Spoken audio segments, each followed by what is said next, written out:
চাচার হাতে জাদু আছে।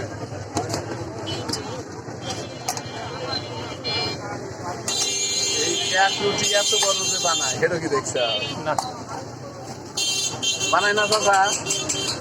এই যে মাথার উপর দিয়ে ঘুরা এই যে এত বড় হয়ে যায় এক তার মানে ওদের ফিরা বলো এরকম বিশাল হ্যাঁ ঢাকায় ঢাকায় আমি দেখছি ঢাকায় দেখছি রাজশাহী দেখছি এই এত বড় এক পিঠা। আবার ওই তাওয়াও ওই রকম এত বড় ওই ওই রোডে দেয়া হয় ওই তাওয়ার উপরে দিয়ে ওই রুটি একখানা